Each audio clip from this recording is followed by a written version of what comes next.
Meu Deus, eu devo estar com alguma coisa. Nossa, eu preciso conversar com a irmã do Coque, ela precisa orar por mim, porque só a oração dela é que vai resolver de fato os meus problemas.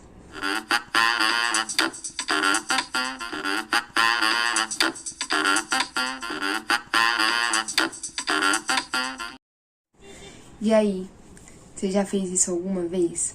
Você é o tipo de pessoa que toda vez que se vê numa situação difícil, você começa a pensar que você precisa da oração da fulana, você precisa da intercessão do Beltrano, você precisa que o pastor tire uma mensagem pra você, você precisa ouvir uma pregação XYZ. Gente, eu não estou falando contra isso, tá bom? Há algo de muito abençoador em você compartilhar dos dons espirituais que os irmãos possuem. Isso é a igreja de Cristo, isso é corpo de Cristo. Isso é viver a plenitude, né? Cada um recebe ali uma porção do Espírito Santo e quando juntos nós somos abençoados uns com os dons dos outros. Eu não estou falando nada contra isso, tá bom?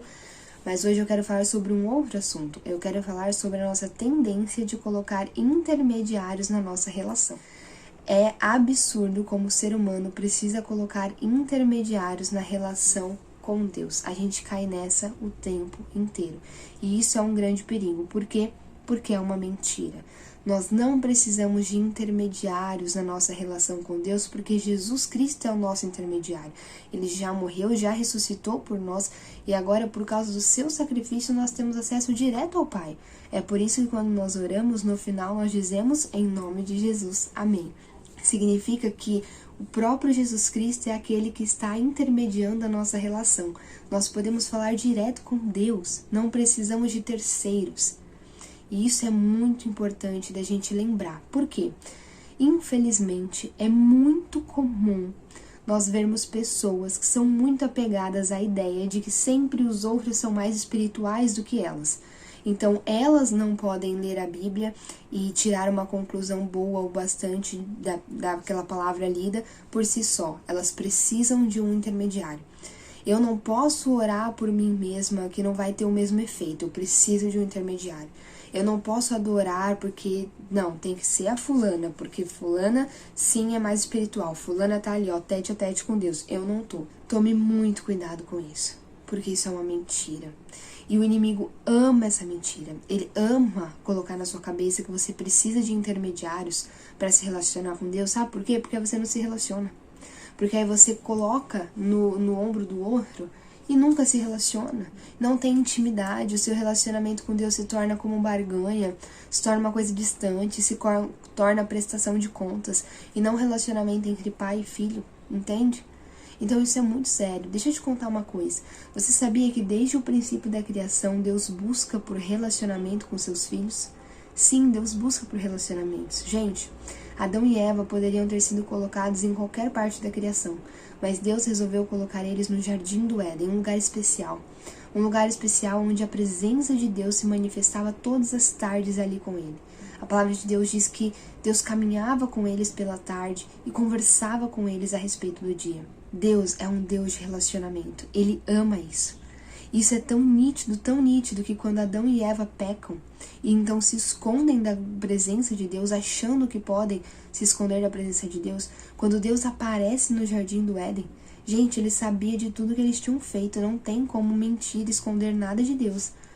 Contudo, quando Deus aparece no Jardim do Éden, a primeira coisa que ele vai perguntar não é o porquê eles tinham feito o que tinham feito, não vai ser colocar as maldições que as suas ações tinham buscado.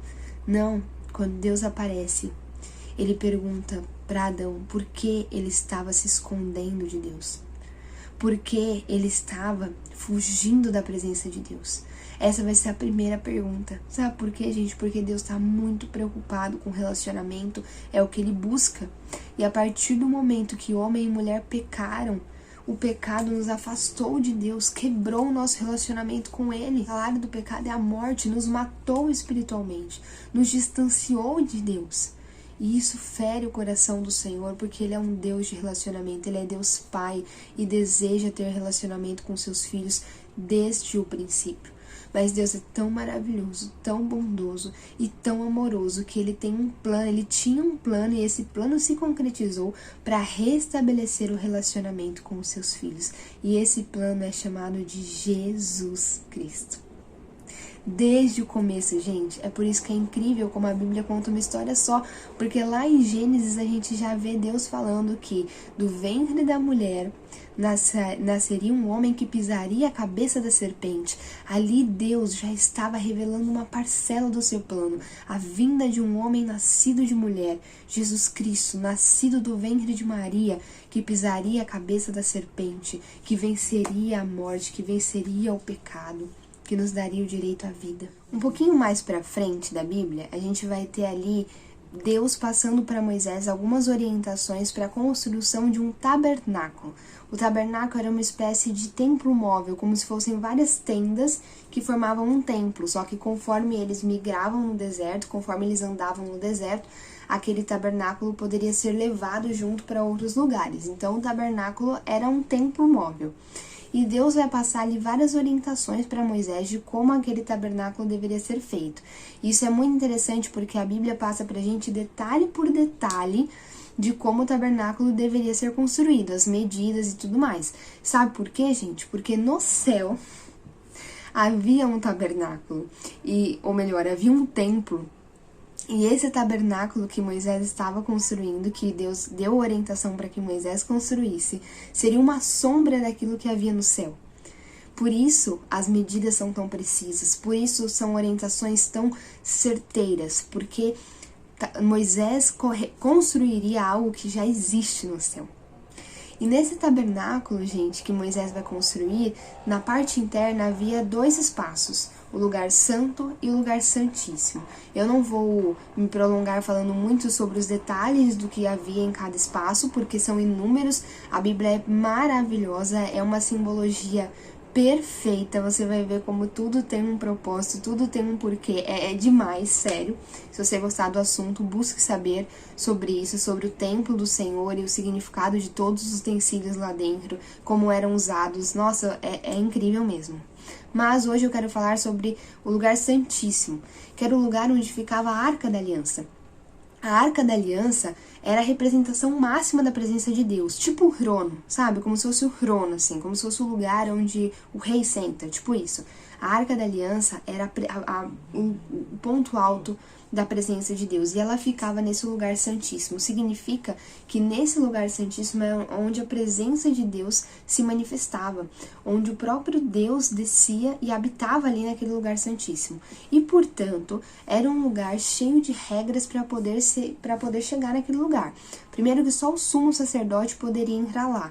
O sumo sacerdote é tipo o sacerdote dos sacerdotes, entendeu? E ele só entrava uma vez por ano. E para entrar nesse lugar, ele passava por uma série de rituais que representavam a purificação, o perdão pelos pecados, para que ele pudesse entrar no lugar santíssimo puro, perfeito, purificado diante de Deus.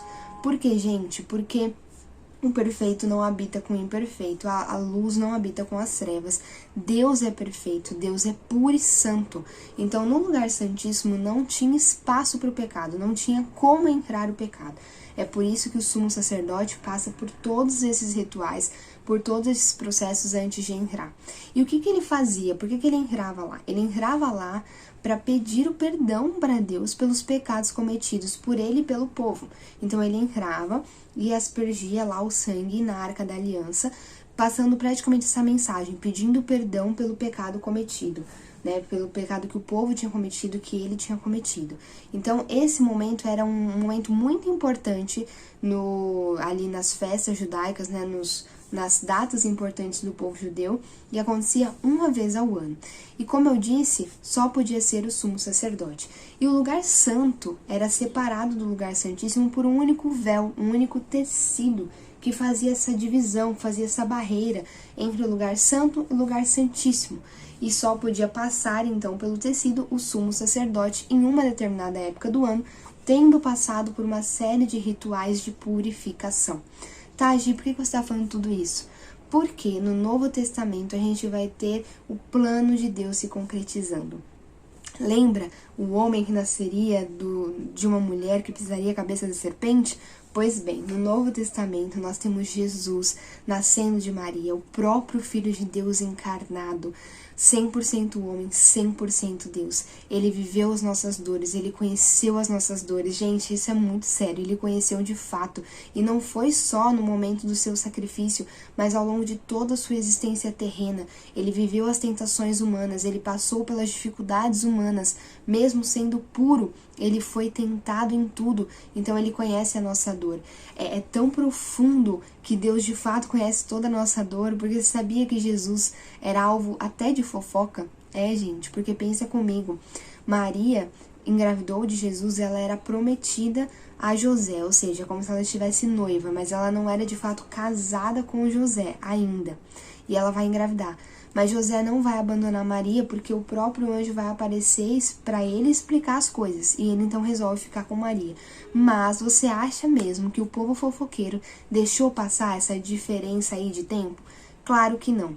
Então, com certeza, Jesus foi alvo de muita fofoca, de muita gente falando coisas absurdas a respeito dele e de sua mãe. Tanto é que a gente vê várias vezes no Evangelho a expressão, o filho de Maria. E o porquê dessa expressão filho de Maria? Era a ideia de que ele é filho só de Maria, não é filho de José. Então, toda vez que o povo falava, ele não é o filho de Maria, eles estavam querendo dizer assim, ele não é aquele filho lá fora do casamento, não é o filho do pecado, o filho do adultério, não é aquele bastardo, sabe? Era mais ou menos isso que as pessoas estavam dizendo. Então, Jesus foi alvo de todo tipo de dor que você pode imaginar. E é por isso que hoje ele entende a nossa dor, é por isso que ele é o Deus pessoal. Então ele vai vir, vai viver o seu ministério e vai então morrer pelos nossos pecados. A Bíblia vai nos contar que no momento em que Jesus morre, que ele dá o último suspiro de vida, a Bíblia nos conta que o véu do santuário se rasgou de cima a baixo. E isso é maravilhoso, gente. Por quê? Por que a Bíblia fez questão de falar isso? Fez questão de deixar claro que na hora que Jesus morreu, o véu do santuário se rasgou de cima a baixo. Isso não é só simbólico. A Bíblia diz que aconteceu. Então, realmente aconteceu. Não é apenas simbólico. Realmente rasgou de cima a baixo. E a Bíblia faz questão de deixar claro que foi de cima a baixo. Ou seja, não foi o contrário. Por quê? O mais natural é um tecido rasgar de baixo para cima, certo? Tipo, tá com um rasguinho embaixo, as pessoas passam e esbarram e aquele rasgo vai abrindo e rasga todo o tecido. Mas não foi isso que aconteceu, rasgou de cima a baixo. Quase que dizendo, é algo espiritual. Tinha um propósito e o propósito era, acabou esse negócio de intermediário. Agora vocês têm acesso direto ao lugar santíssimo. Vocês têm acesso direto a Deus. Gente, isso é maravilhoso. Porque sabe quem é o nosso intermediário? Jesus Cristo. Ele entregou a vida por nós. Ele pagou o salário do pecado. Sabe aquela dívida que Adão fez lá no passado? Jesus pagou essa dívida. Ele pisou a cabeça da serpente. E agora nós temos o direito de ter acesso direto. Porque Ele é o nosso intermediário. Ele é o sumo sacerdote. Ele é o Cordeiro, Ele fez todas as coisas. Gente, é maravilhoso. Vocês devem lembrar do Cordeiro que era sacrificado pelo pecado do povo, aquele Cordeiro que de época em época precisava ser morto. Então, Jesus é o verdadeiro Cordeiro, aquele que foi sacrificado uma vez, pagou a dívida pelos nossos pecados, e agora em Cristo nós podemos nos santificar, em Cristo nós podemos acessar a Deus. Isso é maravilhoso, não desperdice isso. Não desperdice esse privilégio, essa bênção que o Senhor nos dá, esse acesso direto. Lembra que eu falei que o sumo sacerdote precisava passar por uma série de rituais para entrar no lugar santíssimo e não falecer? Tamanha era a glória e a presença de Deus lá dentro? Então, quando nós vamos a Cristo, nós nos purificamos, a própria presença dele nos purifica e por conta disso nós podemos acessar diretamente a Deus. Então, deixa eu te falar, você não precisa mais de intermediários. Gi, mas eu sou pecadora, eu faço um monte de coisa errada, meu Deus do céu, se Deus é puro e o impuro não pode habitar com ele, então não posso me aproximar dele. Não, sabe por quê? Porque em Cristo é o sumo sacerdote, lembra? Então quando você vai até ele, você vai ser purificado, e aí você pode acessar Deus diretamente. Sabe, tira essa ideia da cabeça de que você precisa ser santo para então estar com Deus. Sabe por quê? Porque isso é uma mentira. E Satanás ama essa mentira, porque é impossível, impossível você se tornar santo sem o próprio Deus. Não tem como. Não tem como. Então o inimigo ama que a gente acredite nessa mentira, porque aí a gente não se aproxima de Deus nunca, entende? É o contrário, você se aproxima de Deus para então se tornar puro, você se aproxima de Deus para então mudar de vida. Não tenha medo. Gi, mas eu tenho medo de me aproximar de Deus, porque eu sei que quando eu começar a me relacionar com Ele, eu vou ter que abrir mão de muita coisa, eu vou ter que mudar de vida, eu vou ter que parar de fazer as coisas que eu gosto de fazer. Gente, deixa eu te falar uma coisa. Tem muita gente que tem esse pensamento. Ai, quando eu me aproximar de Deus, a minha vida vai ser chata, eu vou ter que abrir mão dos meus prazeres.